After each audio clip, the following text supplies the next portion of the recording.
Hello, welcome to Unicorn Princess Tarot. So this is for the sign of Aries. Ayan.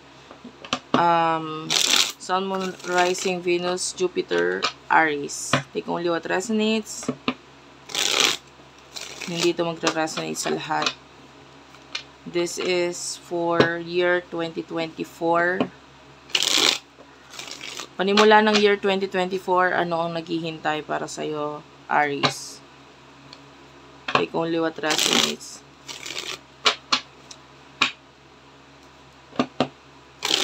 Please to subscribe kung hindi ka pa nakaka-subscribe. And for personal reading, Jing Tarot Reader.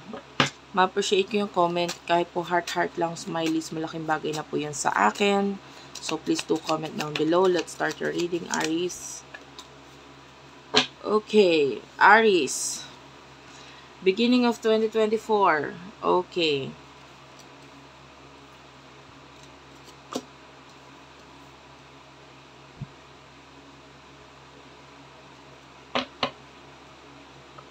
Actually, nakakita ko ng mga, of course, the Ace of Swords, this is a new beginning. This is what you want with the star. Ito yung gusto mo. I can see possible offer, pero kailangan mo pag-isipan mabuti ang mga offer na ito. Dahil maybe the offer, mararamdaman mo na yung feeling na parang hindi ko to gusto. Parang tong offer na to ay hindi dapat. Alam mo yon, may something. Maybe your intuition is telling you wag kang maniwala kasi it's too good to be true. Gusto mo yan. Gusto mo yung offer na yon. Gusto mo yung resulta ng offer na yon. Pero may feeling na parang, wait lang, parang hindi dapat Hindi okay Which is maganda yon kasi ginagamit mo yung intuition mo. Ginagamit mo yung utak mo. Whatever this Page of Pentacles is, maybe this is a person in the past na i-offer sa'yo. I can see that with the Two of Pentacles, timbangin mong mabuti kung dapat ba talagang paniwalaan ito. And high chance na hindi dapat because with the Five of Cups, this is something na magbibigay ng lungkot. This is a grieving energy here. This is something na talagang hindi okay Masakit, mahirap. And with the Page of Cups, pwedeng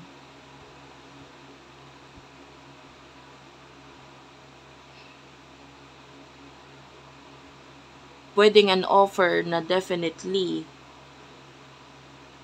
ang plano is to change your future, no? Baguhin ang future mo. Pero mas malakas yung pakiramdam mo na hindi mangyayari yung mga resultang sinasabi ng taong ito. So maganda yung sinasabi because you're not hindi ka kayang basta-basta lokohin, no? Tell me more for Aries, please. How about love? Anong messages for Aries pagdating sa beginning of 2024?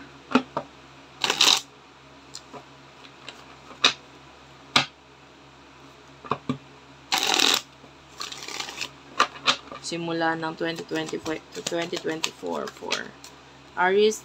There's this Two of Swords, Queen of Wands, King of Swords, and the Eight of Pentacles. Okay. Clarify the Queen of Wands for Aries. Six of Wands is here. Clarify the King of Swords for Aries, please. The Hermit is here. Bottom of the deck is the Seven of Pentacles. Okay, beginning of 2024, nakita tayo ng desisyon. Okay? Decision, maybe may kinalaman sa home, may kinalaman sa, like, a place na tinuring mo ng tahanan.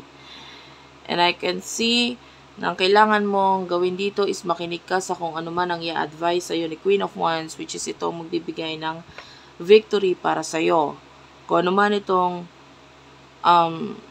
desisyon na kailangan mong gawin, there's a particular person, there's a feminine energy here with the Queen of Wands, And maybe someone na talaga nagkikare para sa'yo na dapat mong paniwalaan because this person supports you or will support you sa kung ano man ang gawin mo sa buhay mo. So, maybe this is a friend na marunong talaga pagdating sa pera. Okay? I can see na maaaring in the near future, pagdating ng Christmas season, like ngayon, December, nakakakita tayo dito ng mga bagay na marireceive mo or ideas na makukuha mo na pwedeng magbigay ng magandang future for you. Okay? Ang tanong, nasaan ang love doon? For some of you, beginning of 2024, if you're single, you will stay single and you will be committed sa iyong career. Focus sa stability at sa career. Okay? Because you're focusing on work. Yung iba naman na may karelasyon na, there's lack of communication na pwedeng maging dahilan para magkaroon ng problema. Okay? So, nagets mo? If you're single, nananatili ang pagka-single. If you're in a relationship, I can see distance kasi, distansya kahit magkasama or distansyang literal. Kasi, nandun yung kawalan ng komunikasyon. Okay? And, yeah. What will happen in near future or the beginning of 2024 for Aries? Page of Pentacles. Okay. Two of Cups.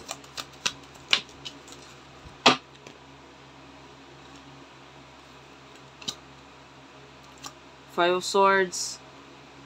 Eight of Cups. Five of Pentacles and the Seven of Pentacles. Wow. Actually, nakakakita tayo dito ng mga taong aalis sa buhay mo or umalis na sa buhay mo, pero nakikita natin yung pagle-let go mo sa kanila, rin bahala sila.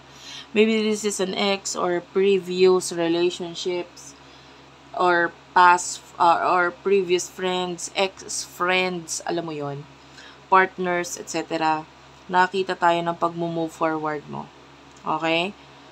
With the Five of Pentacles, kung meron mang problema pagdating sa pera, with the Seven of Pentacles, nakikita natin unti-unting mababawi or unti-unting babalik kung ano man yung mga nawala. Dahil maaaring with the Judgment, this is like the universe giving you a lesson. And pwedeng nangyari na ito nitong 2023, dumating na yung mga lesson na yan sa buhay mo. So, in the near future, 2024, nakakita tayo ng movement. Nakakita tayo dito ng, mga bagay na sumubok sa'yo, na nagpabago sa'yo. And nakakita tayo ng mga bagong movement na ginawa mo na magbubunga at magbibigay ng magandang resulta sa'yo. Especially money. Money is good. Maaaring hindi mo yun maramdaman, guys, sa early months ng 2024. Pero nandun yung nag-grow siya. Okay? Maybe a business na parang pakiramdam mo parang hindi masyadong nagwo-workout, but eventually nagwo-workout siya talaga. Pero of course, yung mismong kita, hindi mo pa mararamdaman agad-agad. Pero at least may growth. Okay? So that's it for now. Thank you for watching. Sana kuha ka ng message doon. Please do like and subscribe. Please do comment down below. Sobrang ma-appreciate ko yung comments ninyo. And if you want, Jing Tarot Reader, friend ko yon, magaling na Tarot Reader. And yeah, please do follow me on TikTok, Unicorn Princess Tarot. I love you all, guys. Thank you for watching and bye-bye.